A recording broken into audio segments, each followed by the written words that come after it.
City India news Telugu. వారికి పాపం ఇప్పుడు రాముని గురించి మాట్లాడిండు. ఆయన కుసంస్కారం అక్కడనే బయటపడుతుంది. ఆయనకున్నటువంటి సంస్కారహీనుడు అనేటటువంటిది అక్కడనే సగం బయటపడింది. ఆయనకు సంస్కారం ఉంటే అటువంటి మాటలు మాట్లాడు. సంస్కారహీనుడు కాబట్టే రాజకీయాల్లో విలువలు లేనటువంటి మాటలు మాట్లాడేటటువంటి వాళ్ళు ఈరోజు ఆయన దానికి నిదర్శనం నిన్న ఆయన మాట్లాడినటువంటి మాటలు. ప్రతిపక్షంగా ఈరోజు ఎదుర్కొనలేక, భారతీయ జనతా పార్టీని ఎదుర్కొనలేక ఈరోజు ఏదో ఆరోపణలు చేసి బట్టగాల్చి మీరేస్తే నన్ను గుర్తిస్తారు ఈ పాలమూరులో అనేటటువంటి ఒక ఆలోచనతో ఆయన మాట్లాడుతున్నటువంటి మాటలకు నిజంగా నేను నవ్వుకుంటున్నా అని చెప్పాలి. నవ్వుకుంటున్నా. ఆయనకు ఎంత దిగజారిపోయిందంటే పాపం పాలమూరు ప్రజలు ఆయనను గుర్తుపట్టరు. పోయిన ఓట్లప్పుడు వచ్చిండు, మళ్ళీ ఇప్పుడు వచ్చిండు. ఆయన కల్వకుర్తి కూడా ఓట్లప్పుడు వచ్చిండు, మళ్ళా తిరిగి చూడలేదు. సో ఈరోజు ఆయనకి ప్రజల్లో లోపల లేకుండా పోయినటువంటి ఆయన నాకే టికెట్ అని పాపం తిరుగుతున్నట్టున్నాడు. అన్ని నియోజకవర్గాలు ఎమ్మెల్యేలను వేసుకొని తిరుగుతున్నాడు. ఈరోజు పెద్ద పెద్ద నాయకుల పేర్లు కూడా చెప్పిండు. సినిమాలో స్క్రిప్ట్ ఎవరో రాసిచ్చినట్టు రాసిచ్చిన స్క్రిప్ట్ ను రక్తి కట్టించేటటువంటి ప్రయత్నం చేసిండు. వాళ్ళ స్ట్రాటజిస్ట్ పాపం రాసిచ్చినట్టున్నాడు. ఏ విధంగా మాట్లాడాలి, నువ్వు ఏ విధంగా మాట్లాడితే నువ్వు షైన్ అవుతావు, ఏ విధంగా నువ్వు మాట్లాడితే నువ్వు ఎక్కువ గుర్తించబడతావు అనేటటువంటి మాట స్ట్రాటజీగా రాసి ఇచ్చినట్టున్నారు. దానికి చక్కగా కథలు లేడు. చక్కగా స్టోరీ, ఎంత బాగా స్టోరీ అంటే నిజంగా చెప్తే వాపో ఆయన చెప్పే చూసి ఎంతో నిజం చెప్తున్నాడేమో అనేటటువంటి విధంగా ఆయన స్టోరీ కట్టించి మాట్లాడిండు. నేను ఒకటే అడుగుతున్నా, ఆయన చెప్పిండు ఎవరో అందరు నాయకుల పెద్ద పెద్ద నాయకుల పేర్లు కూడా చెప్పిండు. రాముల వారికి దండం పెడితే కూడా విమర్శిస్తాడు, నరేంద్ర మోదీకి దండం పెడితే విమర్శిస్తాడు, ప్రజలకు నమస్తే దండం పెడితే విమర్శిస్తాడు.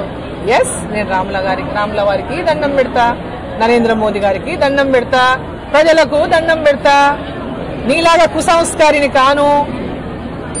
ఈరోజు రాముణ్ణి కూడా గౌరవించినటువంటి రాజకీయ పార్టీ అని గొప్పగా చెప్తారు, సెక్యులర్ పార్టీ అని గొప్పగా చెప్తారు.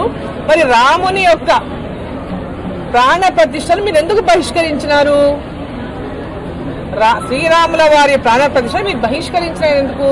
సెక్యులర్ కదా, మరి ఎందుకు బహిష్కరించారని అడుగుతున్నా.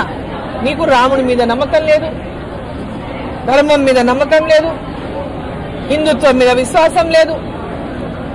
కేవలం రాజకీయం చేయడానికి మాత్రమే మీరు ఇవాళ రాజకీయంగా ఏదో విధంగా మైలేజ్ వస్తున్నటువంటి విధంగా మాట్లాడుతున్నారు తప్ప, నేను అడుగుతా ఉన్నా, ప్రజల లోపల నువ్వు గుర్తుపెట్టుకోవాలి, నువ్వెవరో తెలుసుకోవాలి అంటే నీకెవరని మాట్లాడితేనే నన్ను చూస్తారు 10 మంది, నా వీడియో చూస్తారని మాట్లాడుతున్నాడు పాపం ఆయన.